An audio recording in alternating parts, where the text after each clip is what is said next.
The ethnic cleansing of Ayn Al Zaytun. During the Nakba 1948, even before Israel's declaration of independence, Israeli militants would take part in the violent expulsion and massacring of countless villages. The exact way of life in these villages is hard to say for sure, since some villages were completely wiped off from the map, as they were destroyed to the point of hardly anything standing from the village's once flourishing existence. This is, for example, the case for Siren, a unique village for sure, as the historical pieces of evidence, including oral history, paints an interesting image of this village. A village built out of black volcanic stones, wood and bamboo, with a collective system of land sharing, which dates back to the Ottoman period. It's a good example of the violence and destruction countless villages faced during the Nakba, whose history and existence are unknown to Israeli settlers, even those who live within settlements built atop of these ruins. But back to Ayn Al Zaytun. Ayn Al Zaytun was one of 3 villages that were massacred, as villages around urban centers were more likely to be massacred to send a signal to Palestinian neighboring towns and settlements to flee. Basically a threat. The village's location was in a low-lying canyon in between the high mountains of the Galilee, with access to a stream of water which later was diverged to the Jewish troops. This village was an ideal location for Israeli settlers, and through the Operation Broom, as this specific massacring and ethnic cleansing operation was called, the elite soldiers of the Zionist paramilitary group saw a chance to finally acquire this long sought-after village for themselves. This operation was done by Mushi Kalman, who himself had a history of supervising other ethnic cleansing operations, notably in Zaza, in Husainiya, which was in the same district. For your information as writing this, I just want to mention that especially Zaza's history is especially heart-wrenching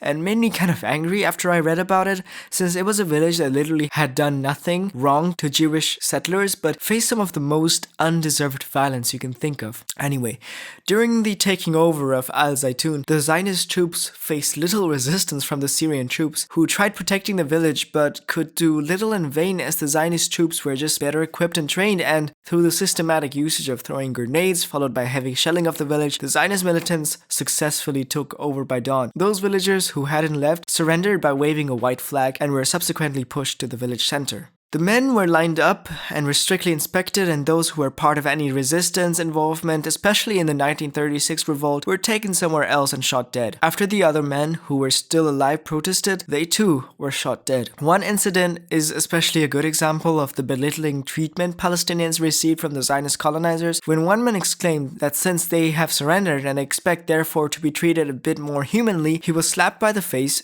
dragged to the rest of the villagers, and forced to pick 37 teenagers at random. These teenagers remained on their spot while the rest of the villagers were forced into the storage room of the mosque inside the village. The teenagers were shot with their hands tied behind their backs. Keep in mind while watching this, that this is not an isolated case. Zionists would regularly commit such atrocities in villages elsewhere, even in villages not too far away from this one. The military reports show that 70 people had been shot. However, the number is likely to be much higher than this, because according to other sources, the death toll had been in the hundreds. So all in all, we don't know how many exactly died, only that it was too much, and the way that they were killed was disgustingly inhumane and unnecessary.